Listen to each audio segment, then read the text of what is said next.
Do you know that, like in most TV series, there are filler episodes that don't have to do with anything? If you haven't tuned in yet, this is our filler episode. We're talking about games, but we're really not giving you anything. Welcome to the Board Game Snobs podcast. Critically harsh reviews with a touch of class.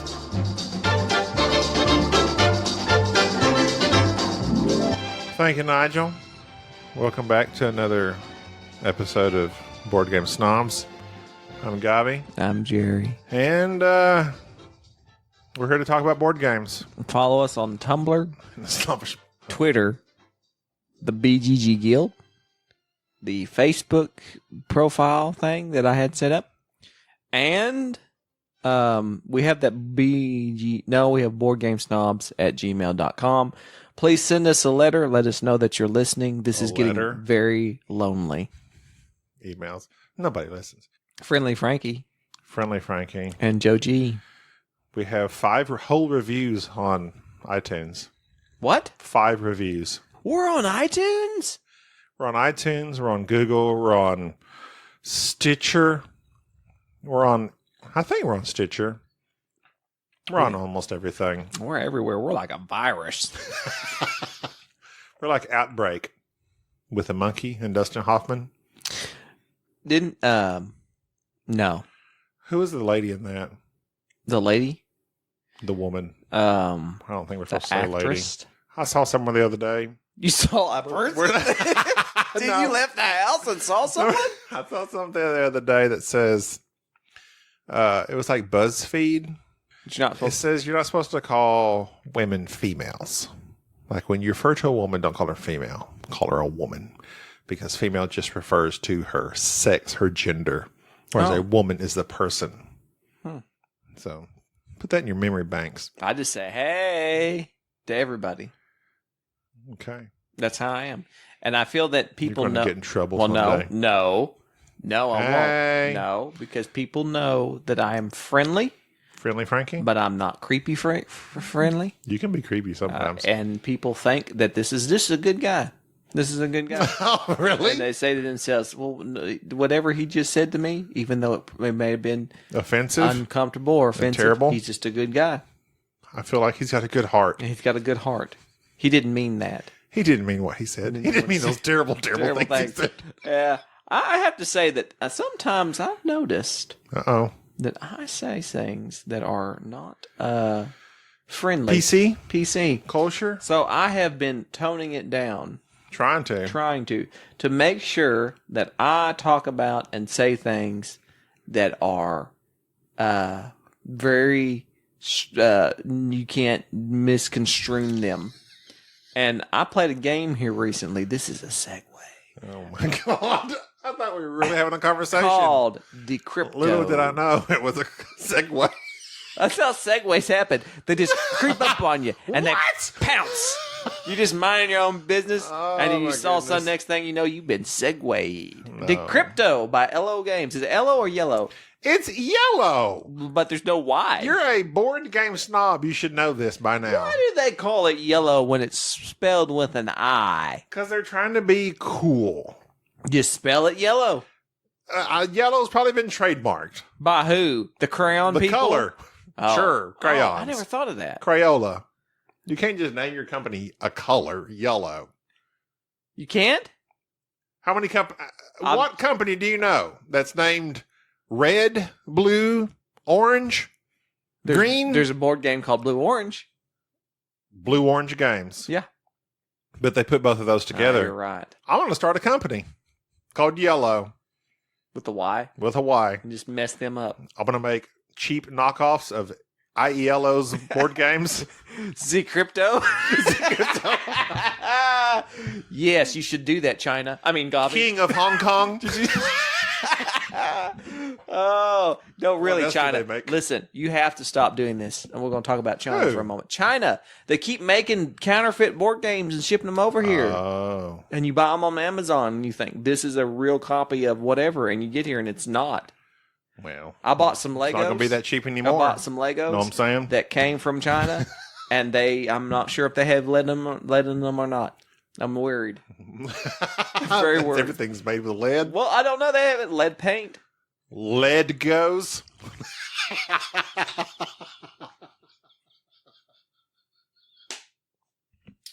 That might be the giveaway. That's why my kids have been acting slow lately.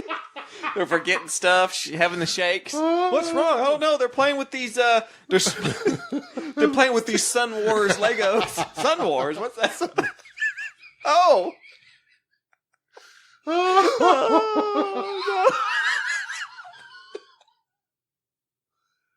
Okay. What? Where were we? We talking about the crypto. And the crypto is the game of figuring out what people are trying to say to you or saying around you. The new code names. Okay, let me tell you about the crypto. I don't understand it. We played this game and I have never been so irritated at you. This game is so easy to understand. It's go ahead. But I wanted to make it so much more complicated. So basically what I gathered from this game is that there's a team of 3 people on one side. There's a team, my people were like 3 people on our side. It plays up to 8. And Gobby's talking out loud about stuff, and I'm just listening in. Like I'm the East German government trying to spy on people. What was that show? And so I'm listening in to what they're saying and trying to figure out what key words they have. And so essentially, I have 3 key words, and they're like dog, cat, and bird or something. No, stop. What? Stop. What game is we doing? The crypto. Each side has this board. Well, not board, but I don't know what you call it. It's a card. Device, and you will put 4 cards in there. Thingamajig. Numbered 1 through 4. You'll see each side will clearly see their words. Ice, box, refrigerator, and baby. Okay, so that's 1 through 4. That's 1 through 4.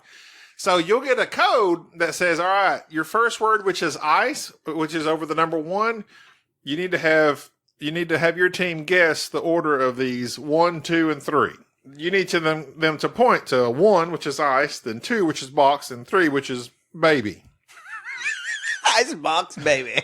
But you can't just say the word ice. You have to have them guess, all right, well, cold. I love vanilla ice. Box. What could you say for box? Cardboard. But at the same time, the other team's listening. Because we're listening. So they too can guess your code. We've bugged you. So it's kind of like code names in that you're trying to like be subversive, but not too subversive. Covert and subversive. That's another game. Subterfuge, all these things in this game. It's a party game. It plays up to 8 people. It's pretty good. It's like code names. I think I like code names better. I like code names better. But we played it with you and us the other day. And then I was so frustrated. If you're on a bad team, it doesn't go well. Constipated. Huh? What? I'm glad you're like 3 feet away from the mic. What? But no, as a party... Just don't mouth breathe into it. As a party game, I know how to breathe. as a party game, the crypto to me felt a little convoluted in its... No, it's not. In its rule book. And it was fine.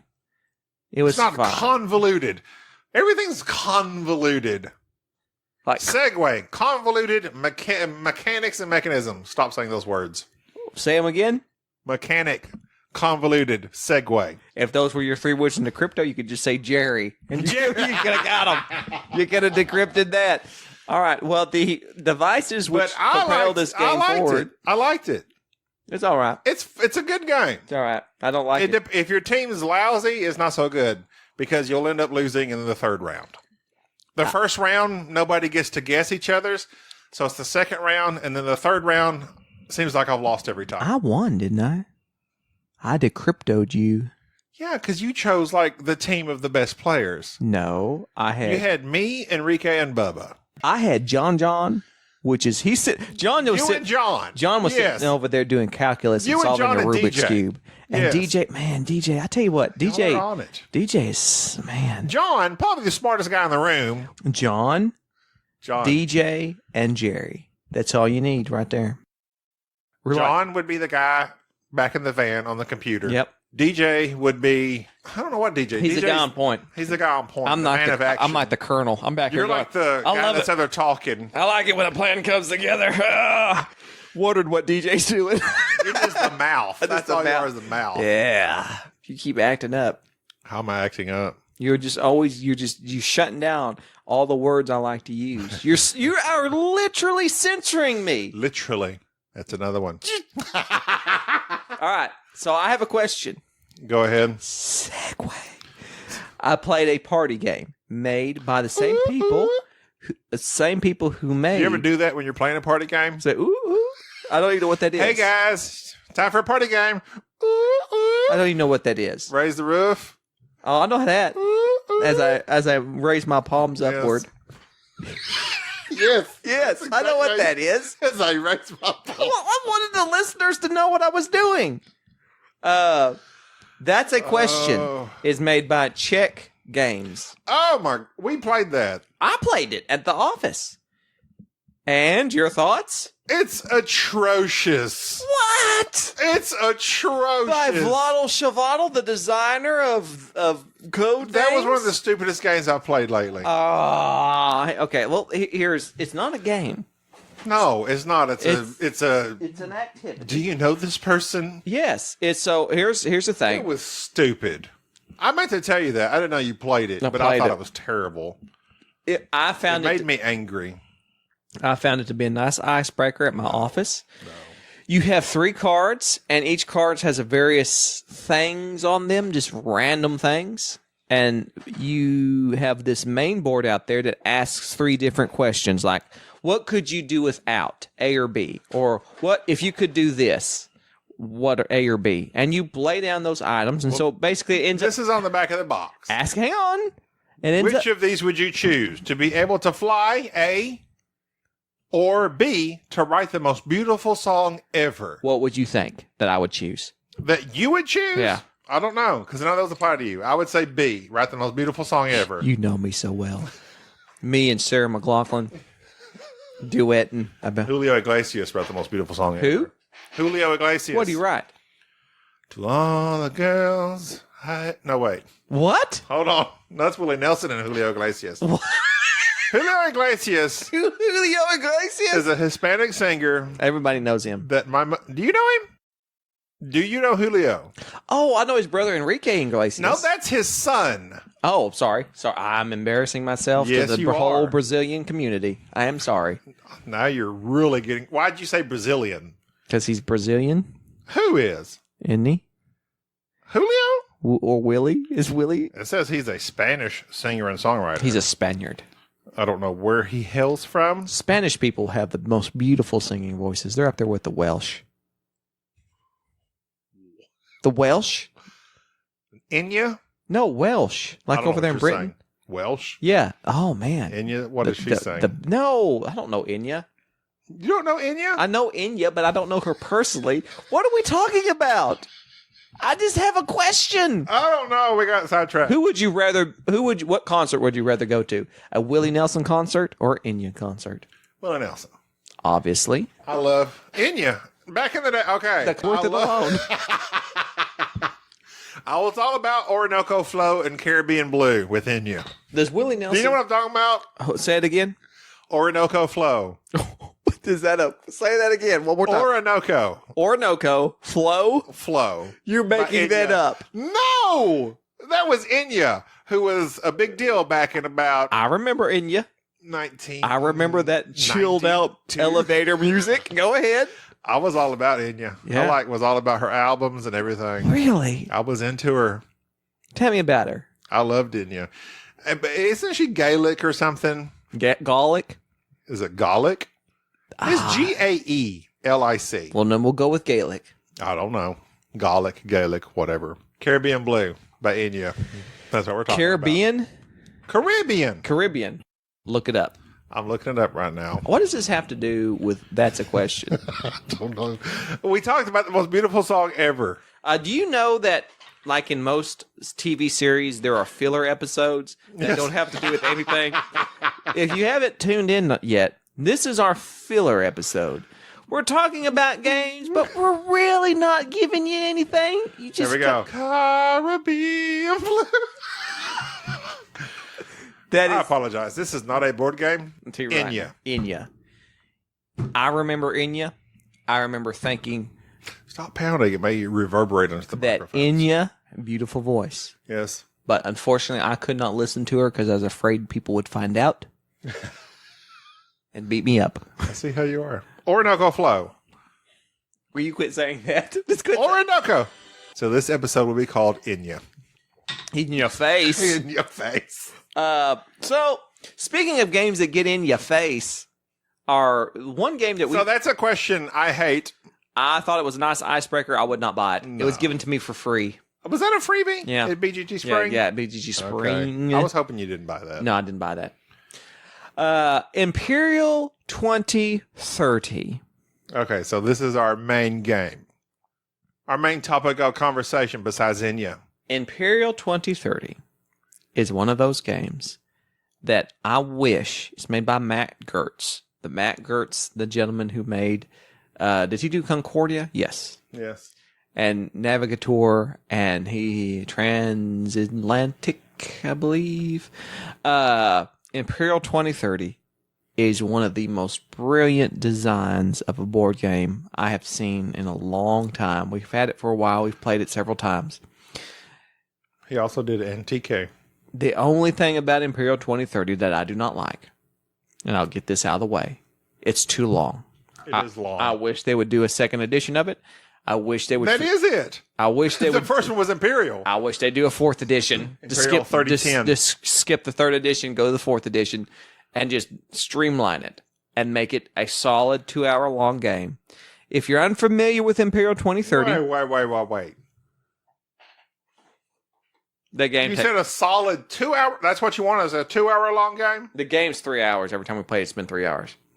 I like about an hour to hour and a half. Well, then it looks like we know who likes long games here. Yeah, Mr. Enya. I'm the Z Garcia of Board Game Snobs, and I am the not anybody else in relationship to the Dice Tower. Oh, who? Who? What?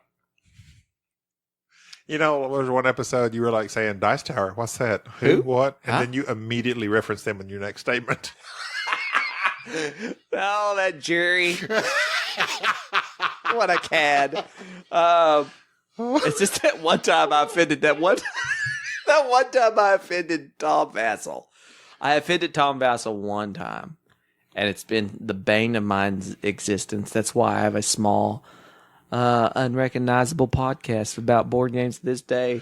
You're not in the boys club. I'm not. I'll never will be, and I don't care to be because you know why? Don't care. We're not on the fringe. We're not reviewers. No, we're just personalities. We're entertainers. We're something that the Dice Tower will never have. And they'll have things that we'll never have, such as like a Kickstarter and money and a job, money and respect, sponsors and an audience. Oh, darn you, Tom Vassell. What a nice guy, though. I did meet Tom one time. He's as nice as you can be. I know. And I met... I love Tom. It's fun fact. If you want to Let's make this the Dice Tower episode. If you want to see me... Enya/Dice Tower If you want to see me, I was on the Dice Tower one time. I was literally on their YouTube channel. Yes. It was BGG... 2015? 2000... What is today? 18? 16? 17? 16? 16. 2016. Yeah. Where Sam is filming with his camcorder, just walking around the expo center, and I'm talking to Mr. Levine in the background, and I was just told him that I loved his opinion on games. Yeah. And that out of everybody in the Dice Tower, you preferred him. I preferred his opinion. Like if he said buy a game, out of all the other three main guys, I listened to him for my economic games. Like I didn't do railroad games. I'm not. He's hardcore, but he's hardcore, and I was hardcore, and I expressed that to him. You made a Tom and Jerry joke, and I made a Tom and Jerry joke, and he come up to me, and he made me get on camera with Sam. That's right. And I made a very stupid Tom and Jerry joke. Said, "Hey, I got this idea. Why don't me and Tom do a segment where Tom loves a game and I hate it because Tom likes every game I hate, or something of that nature." Yeah. Anyways, And then later we met Tom, and Tom is like the nicest person ever. He's the nicest guy ever. And Z is probably nicer. Sam was. I love them all. I know they're nice people, and and as much as we rag on them, they're actually nice people. They are. Tom got me into board gaming. Hey, I played Settlers. I started looking at YouTube stuff. I started listening to podcasts. That started it all. Respect. But one day, as I pound my chest and throw a peace sign. Yeah, well, one day Tom did something that I could never forgive him for. Which one? Basically, he ended up recommending games that deep down, I just couldn't understand why he'd recommend them. And then there were other games. Just. Do I need to recall Splendor or Century Spice Road or El Grande? Let me go down the list. That's why we're the board game. And so I slowly realized, and it's not Tom's fault, I just realized that our tastes were so different. Yes. That as much as I liked listening to his stuff, his reviews, I just realized that our opinions were different. Well, like we would listen and say, he would say, this is approved, this is approved, this is last time approved, this is approved. And we're like, I mean, yeah, those are fine games, but we like games that blow us away. I don't want to settle for fine. Century Spice Road, sure. It's all right. If you want to kill time, you can play Century Spice Road. I'm not here to kill time. Do you want to have fun? Here to have fun. And be blown away? Blow me away, Enya. Well, then play Sentient. I like Sentient.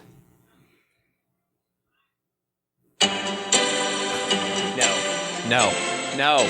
We are in copyright infringement. We have 30 seconds. No, we don't. We do not. Enya is mad at you right now. I love you, Enya. No, turn that off.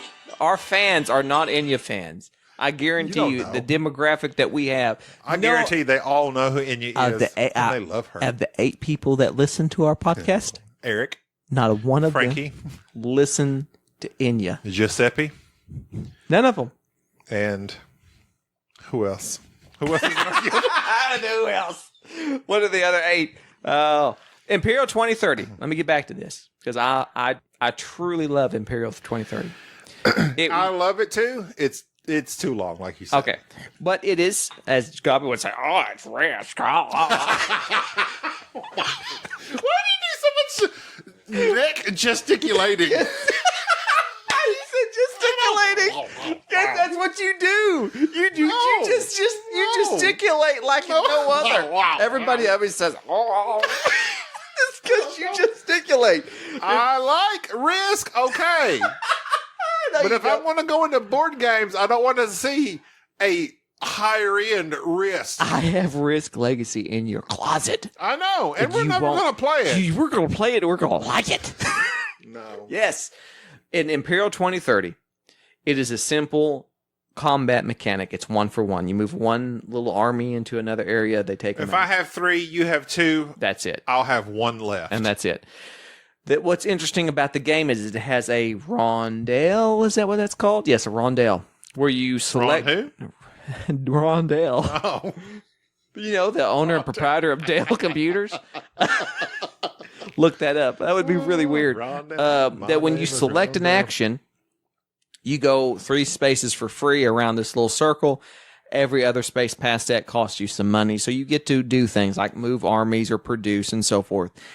But the whole thing about the game is that there are like 5 or 6 armies on the board, and you might not control any. You are investing in each army, each and every one of them. You're investing in one of them. And as you invest in them, if you have them controlling shares, you then get to move that army around. And so the game has this weird mechanic where... I didn't say mechanism. That you may not control an army. You might not get a turn. You might just sit there and watch other people control the armies while you invest in them.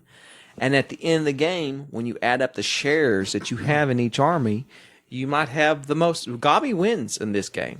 I was going to step in earlier. My strategy last game was actually to lose all of my shares, to not have any control, because then you get to invest more often. And so, like No, I didn't. This was probably I don't know how many rounds in, but I let my share, I let my control of a country go. So I had no country. I was a man without a country. You're a Ronin. But then every time somebody else got to invest, I invested. And I won on those investments. Because I had armies. Played brilliantly. I had by myself. I had armies that I controlled, and I controlled most armies, and I was winning. You were the UN. I was wiping out everybody else, and at the end of the game, because I drove up the values of those armies and those countries, that when it came time to add up the value of their shares, Gabi was diversified enough that he won. Barely, but he won. And that's what makes the game so interesting. It's a area control sort of combat game, but at the same time, it's very odd that where you might control America and be fighting against China, and then the very next round, you might own China and America. Yeah. And now you're like trying to back each other out of it. It's like you've taken over. It is one of the most fascinating games I have ever played. And it used to be in my top 10. Because it's like area control. There's combat. And investing. There's investing. There's the multipliers. Mm-hmm. It's an interesting game. It's a very interesting game. And we were playing it. We played it once, probably 2 years ago. I think it was the last time we played it. Yeah. And so we're like, okay, we haven't played this forever. Jerry's won't play it again. We played it maybe a month or two ago. I don't forget. And we're like, oh, we forgot. And it was super simple to remember. Pick back up. It's one of those very irritating. The only thing that's difficult to learn about it is that it's so different. Yeah. The thought of, like when we were delving out the pieces, Ricky was like, so are you going to be purple or are you going to be blue? I was like, no, you're not. You don't start in control of anything. Yeah. I'm not in control of anything. It's kind of like American Airlines. Not American Airlines. Airlines Europe. American Airlines. Airlines Europe. Oh, yeah. You don't control a color. You're investing in all of them. U.S. Airways is my favorite airways. Continue. Have you? Why? Because I flew overseas twice. And intercontinental with them. Does U.S. Airways exist still? I don't know, but they were my favorite. I don't know. I don't like to fly. Flying equals I would rather make the best song ever. Yes. Okay. Callback. Nice. I forgot. I have a short-term memory. So Imperial 2030, me and Jerry approve. Boom. It's a excellent game. Goes to dynamite. It's a tad long. Tad. Much like photosynthesis. We both like photosynthesis, but it just goes on a little too long. It's literally like watching trees grow. Oh, we got a comment on our Board Game Snobs website. What? What'd they say? I think we just reaffirmed their like of photosynthesis. Because she was like, thank you for this post. I like photosynthesis. Which I always find unusual. Because it's like if you like a game, if you're already playing a game, why go and look? Why do you look for a review of that game? Well, that's interesting to me. Here's why. Because everybody wants to be reaffirmed in their love of something. I guess so. It's kind of like the people who wear those corduroy jackets. Oh, sweet. They look. I know. I have a corduroy jacket. I know and when you I do. see somebody else that has, you look amazing in it. And I go, aha! And it's like, so you like corduroy? Yeah, it's so warm in the winter. Yeah. And if a dog tries to bite you, like it's like one of those suits where the dog can't bite through. Corduroy is amazing. I can hear you coming on my zip, zip, zip, zip. And so people are like, why would you not wear corduroy? And so you share that love of it. I get on a corduroy website. Yeah. Get in a forum about corduroy. Yes. And I'm like, oh yeah, we all love it. It's like people who love Side. They demanded that a certain shut up and sit down do a review of it. Yeah. After that, everybody had bought it. It's like one of the most successful Kickstarters ever. People like to be reassured that what they like is good. I know, but that's interesting. I mean, I appreciate that. But, like, I prefer a game that, like, I don't know nothing about. For instance, I was looking at cool stuff. I'm always looking at cool stuff for things to buy. Yeah. There's a game called World War I Deluxe. So it's like regular World War I, but deluxe? Under its description, there is nothing. So apparently it's an old game. It's just there. I looked at Miniature Market. They had a description of World War I Deluxe. So I'm like, what is this game? And I'm thinking it's probably a like a war game of some type. I would guess. But it says it's 2 to 4. It's by Decision Games. It says World War I Deluxe Edition is an updated of... No, this is not good English on their part. They missed an editor somehow. Because it says World War I Deluxe Edition is an updated of the Joseph Miranda game, published in Strategy and Tactics number 294. Wow. You ever heard of that? Strategy and Tactics 294? Yeah. Have you really? It's just like Strategy and Tactics 293. I mean... Is that a magazine? What is that? Yeah, I think it's a magazine. It includes updated graphics with a mounted game board. Included are the optional rules and setup maps not published in the original magazine version. Yeah, I don't do the magazines. I field and stream, and I don't fish. I just like looking at fish. So apparently it's a war game. But I went online, looked at YouTube. There's nothing on this game. Nothing. If you know about it, let me know. Another one, Medieval. It's on Cool Stuff. This is why I love you.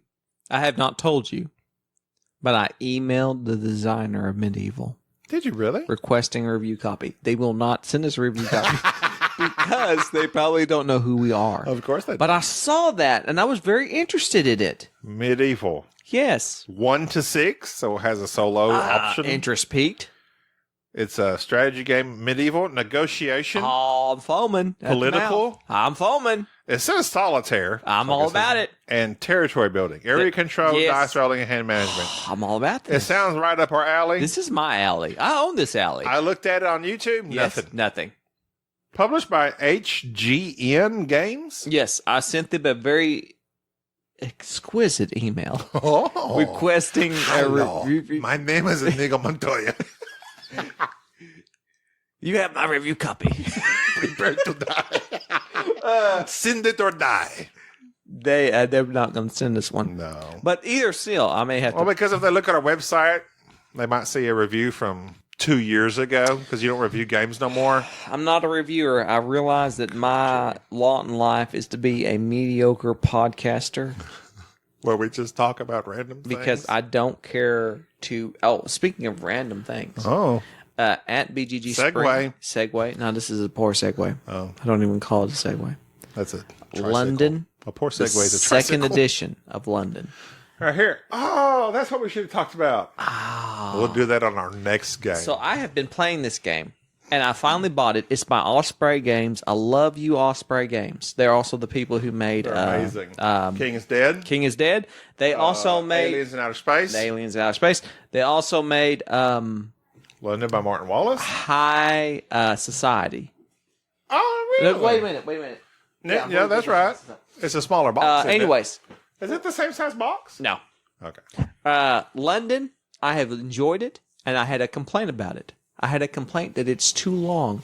And you know Osprey what? Games. OG. OG. You know what I found out? You were playing it wrong. Played it wrong.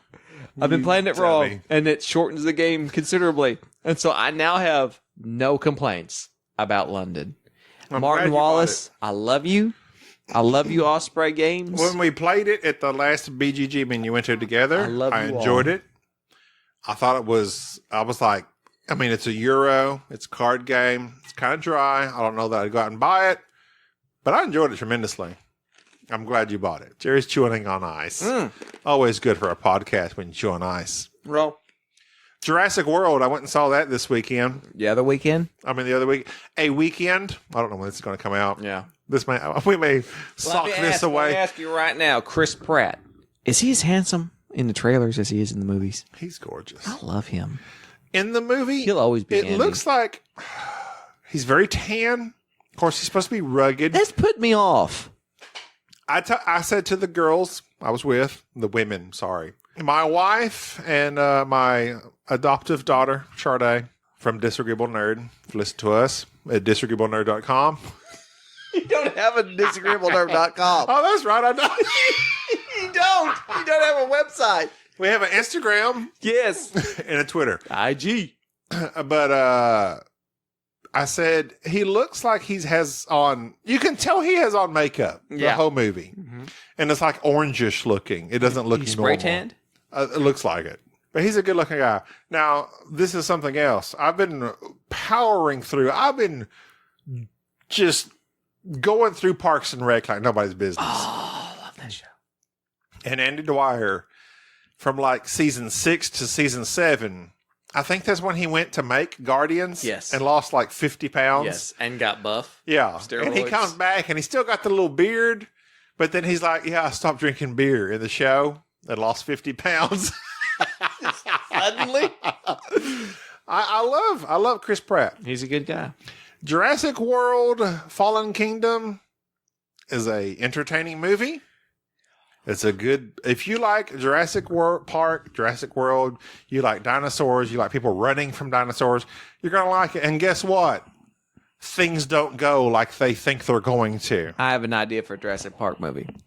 That they have a park, and people go to said park to see the dinosaurs. Mm-hmm. And they put the little quarter in the little machine and turn it, and they get feed, and they feed the little small dinosaurs. And then they drive around, and they buy a T-shirt and little stuffed animals. And nothing happens. Just spend 2 hours where nothing goes awry. Nothing goes awry. And it's all of a sudden like the family's just leaving. Like the whole time, it's like an M. Night Shyamalan, Jurassic Park. Like you're thinking something's going to happen. And for 2 hours, you're like, the dinosaur's about to get out. The twist is. The dinosaur's about to get out. And all of a sudden the family just goes home and be like, well, back to work, I guess. Well, yeah, I got to go to Costco when we get home. And then that's what happens. And the twist is there is no twist. There's no twist. The dinosaurs never get out. The park is well managed and run. That is original. Nobody's doing any weird genetic anything, and it's what it is. There's no black market. There's no black market, and there's no Dennis Nedry.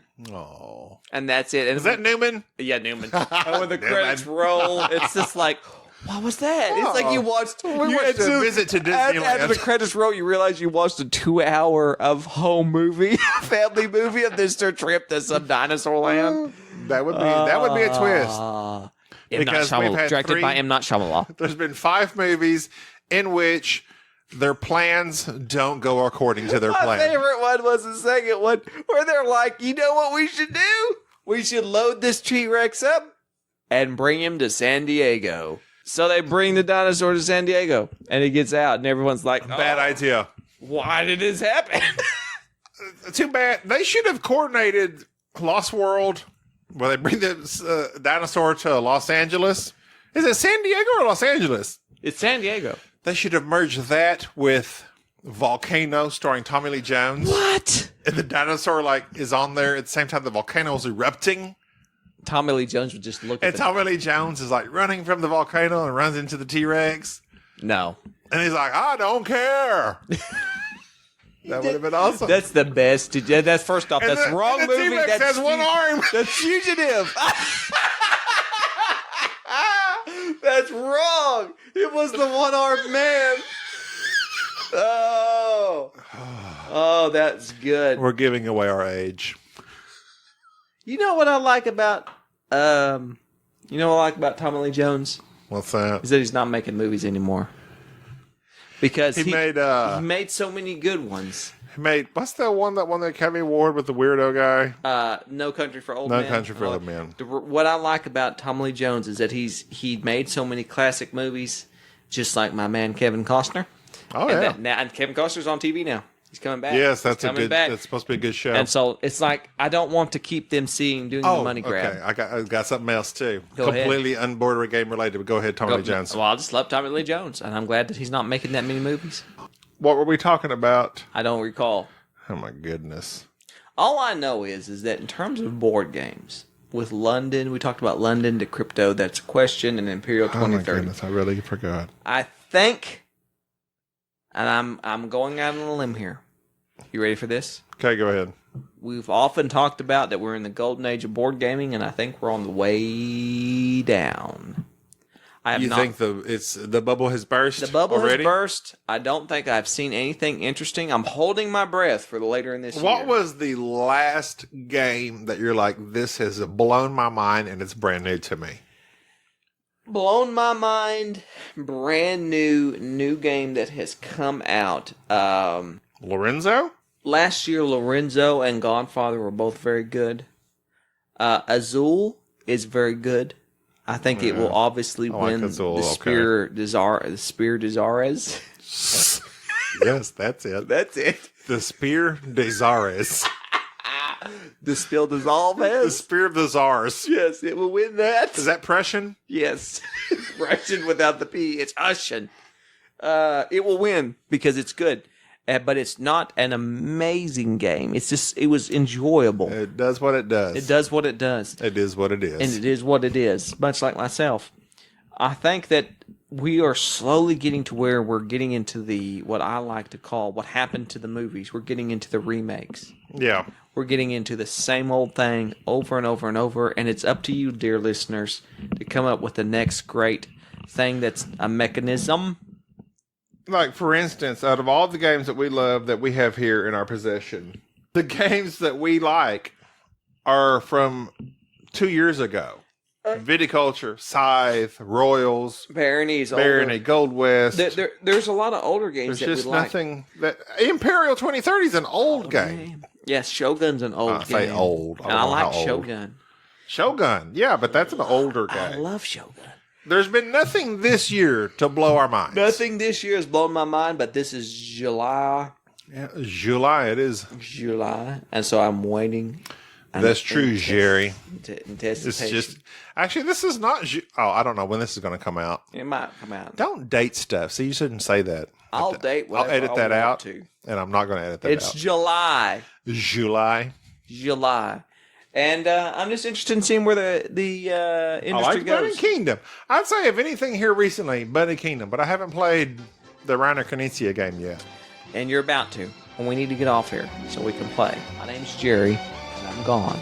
Contact us, boardgamesnobs@gmail.com. Boardgamesnobs at Instagram, Twitter. Leave us a review, please, either on Podbean or iTunes. Have a good day.